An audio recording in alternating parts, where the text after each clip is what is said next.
आपके साथ अनु और आप देख रहे हैं जी टीवी न्यूज चैनल। आइए नजर डालते हैं आज की कुछ महत्वपूर्ण खबरों की ओर। भगवान महावीर के सिद्धांतों को बढ़ावा देने, प्रभाव बढ़ाने और अहिंसा यात्रा के माध्यम से संपूर्ण दिगंबर जैन समाज को एक मंच पर लाने के लिए श्री आदिनाथ दिगंबर जैन युवा मंडल द्वारा एक भव्य अहिंसा यात्रा का आयोजन किया गया। इस यात्रा का मुख्य उद्देश्य विश्व के लोगों में अहिंसा की भावना जागृत करना था। इस अहिंसा यात्रा में 1000 दो पहिया वाहन, 40 खुली जीप, 150 चार पहिया वाहनों के साथ 3500 से 4000 पुरुष, महिलाएं एवं बच्चों के साथ भव्य अहिंसा यात्रा का आयोजन किया गया।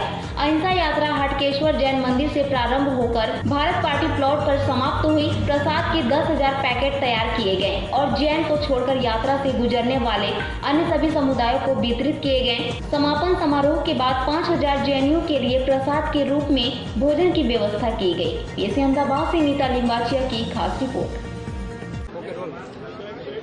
मारो नाम महावीलाल शंकरलाल जैन, आदिनाथ युवक मंडल अध्यक्ष। आज आ अहिंसा रेली भगवान महावीर जन्मना कल्याण दिवस निमित्ते आ अहिंसा रेली काढવામાં આવી છે। એનો સંદેશ ભગવાનના મહાવીરના સંદેશ જગજગને ત્યાં કલ્યાણ થાય એ હેતુથી આપણા રેલીનું આયોજન કરેલું છે। ભગવાન મહાવીરનો સંદેશ એ હતો, જીવો અને જીએ દો। એક એમનો સંદેશ એવો છે કે જગને, વિશ્વને એ સંદેશ આપે છે કે તમે પણ જીવો, અમે પણ જીએ, બધાને જીવા દઈએ, એવા સંદેશથી ભગવાન મહાવીરનો આ સંદેશ પહોંચેલો।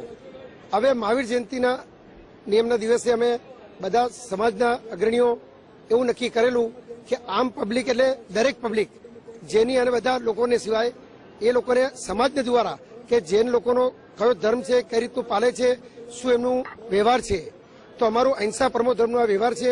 એ ધર્મ અમે જન સુધી પહોંચવા માંગીએ છીએ અને ભગવાન મહાવીરના સંદેશ જન સુધી પહોંચે, સૌ સુખી થાય, સંસારમાં શાંતિ થાય, એ હેતુથી અમે આ રેલીનો અહિંસા આયોજન કરેલો છે।